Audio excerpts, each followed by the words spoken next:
Dans cette capsule, nous allons parler du théorème de Bayes ou la règle de Bayes. C'est un élément clé dans le raisonnement bayésien. Et cette règle nous permet de prendre une décision qui n'est pas directement dictée par les données et qui nécessite certains calculs selon la règle de Bayes. Et cette règle est souvent écrite comme ceci. Donc, on peut lire la probabilité de H étant donné E est exprimée en cette partie à droite. Et dans cette équation, H est typiquement appelée une hypothèse ou bien la décision qu'on va prendre. Et E, c'est une évidence ou toutes les informations qu'on a observées.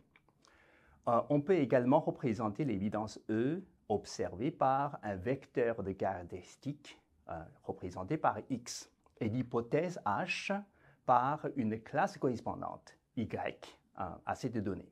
Et donc, on peut également exprimer cette règle en utilisant X, Y comme ici. Donc, nous avons probabilité de Y, qui est une classe, étant donné les caractéristiques de données X. Et donc, nous avons à droite la probabilité de X étant donné la classe Y, multipliée par la probabilité Y, divisée par la probabilité de X.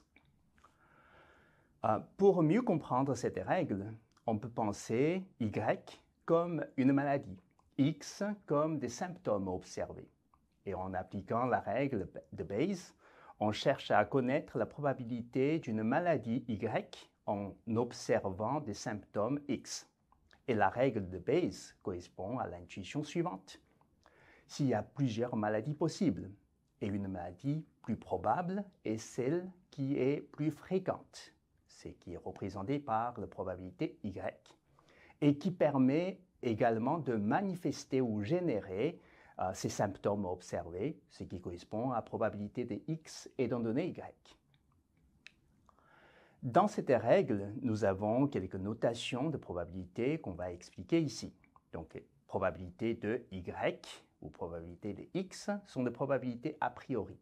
Probabilité X étant donné Y, c'est ce qu'on appelle la vraisemblance.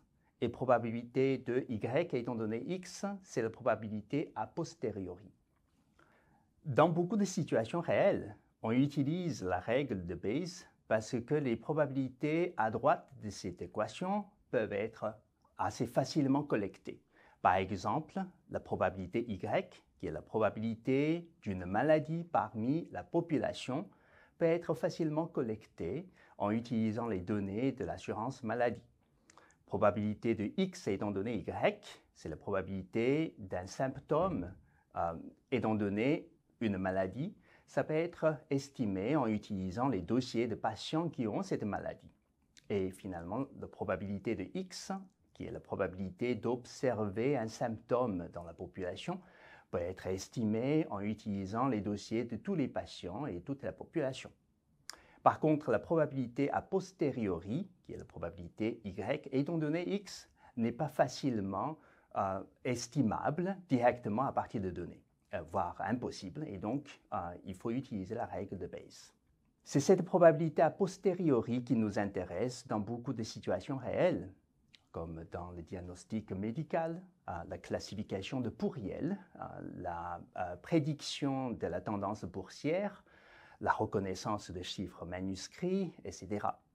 Et en observant des signes ou des caractéristiques, peut-on conclure en une maladie que le courriel est un pourriel, que la bourse sera hausse, etc. On parlera aussi de classification dans ce cas-là, car la décision, c'est de choisir une des classes possibles prédéfinies. Voyons un exemple et la classification de pourriel. Pour un courriel en entrée, on doit décider sa classe. Est-ce que c'est un pourriel ou bien ce n'est pas un pourriel? D'abord, quelles sont les caractéristiques ou des signes qu'on utilise pour faire la décision? Bien, ça peut être des signes de dollars, ou ça peut être un très grand chiffre comme 10 millions, ou bien des expressions comme vous avez gagné le gros lot, ou d'autres signes comme des simples mots qu'on observe dans le courriel. Et nous avons présenté dans le traitement de données textuelles comment est-ce que ces caractéristiques sont extraites de données. Et on peut donc le représenter comme un vecteur X ici. Le problème maintenant, c'est de déterminer la probabilité de pour réel étant donné ce x, ou bien la probabilité de non pour réel étant donné x. On peut également appliquer la règle de Bayes pour ça, mais on doit traiter ici un ensemble de signes ou de caractéristiques, parce qu'il y en a plusieurs dans x. Et on verra ça plus tard. Notez qu'une probabilité élevée pour probabilité de pour réel étant donné x ne signifie pas nécessairement qu'on doit éliminer le pour réel et effacer, car c'est juste une probabilité et qu'il est tout à fait possible qu'il ne s'agit pas de pour réel, mais une réelle proposition d'affaires. Et cette probabilité calculée nous donne le degré de confiance sur notre décision ou prédiction sur la classe. Ce qu'on fait selon la probabilité calculée doit tenir compte des gains ou de la perte d'une action comme la suppression d'un coût réel. C'est avec la théorie de décision qu'on doit faire ça et on n'aborde pas ce sujet ici.